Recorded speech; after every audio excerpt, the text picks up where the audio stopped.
नमस्कार, मैं अंजना और आप देख रहे हैं पुलिस बातमी पत्र। आइए शुरुआत करते हैं इस वक्त की बड़ी खबर से।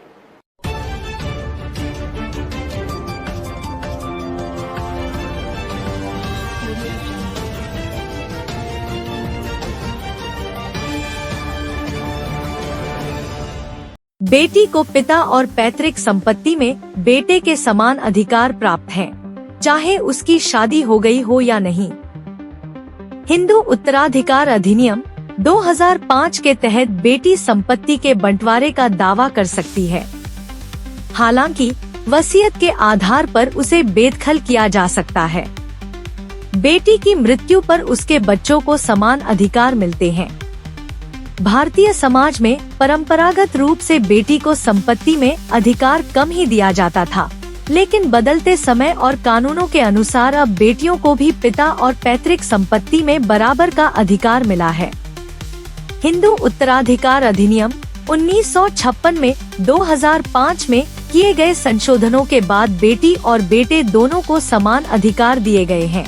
इस लेख में हम जानेंगे कि बेटी का संपत्ति पर क्या अधिकार है और किन परिस्थितियों में वह अधिकार से वंचित हो सकती है।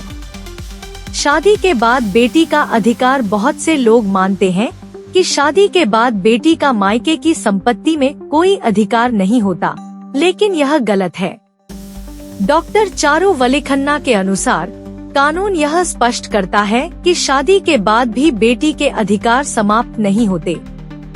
बेटी को पिता की संपत्ति में बेटे के समान ही अधिकार मिलता है।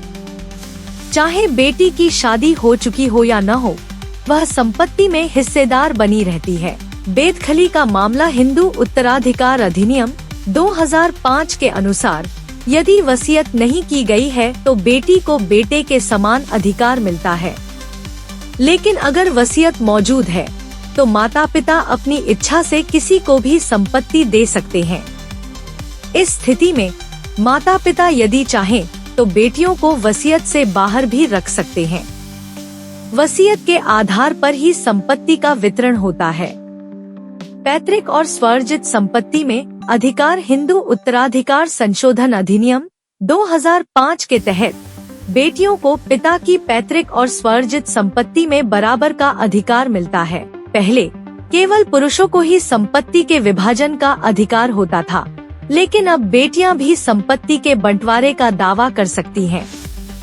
बेटी की मृत्यु पर अधिकार। यदि बेटी की मौत पिता से पहले हो जाती है तो बेटी के बच्चों को वह अधिकार मिल जाता है जो खुद बेटी को मिलता। यह नियम जेंडर निरपेक्ष है और बेटा या बेटी दोनों पर लागू होता है। बिना वसीयत के पिता की मौत। यदि पिता बिना वसीयत के गुजर जाते हैं तो संपत्ति का पहला हकदार उनकी पत्नी होती है। पत्नी अब विधवा हो चुकी होती है और संपत्ति का अधिकार उसी के पास होता है।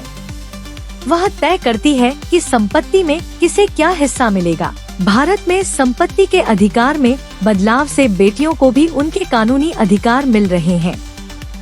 शादी के बाद भी बेटियों को पिता की संपत्ति में बराबरी का अधिकार है, लेकिन वसीयत की स्थिति में यह अधिकार सीमित हो सकता है।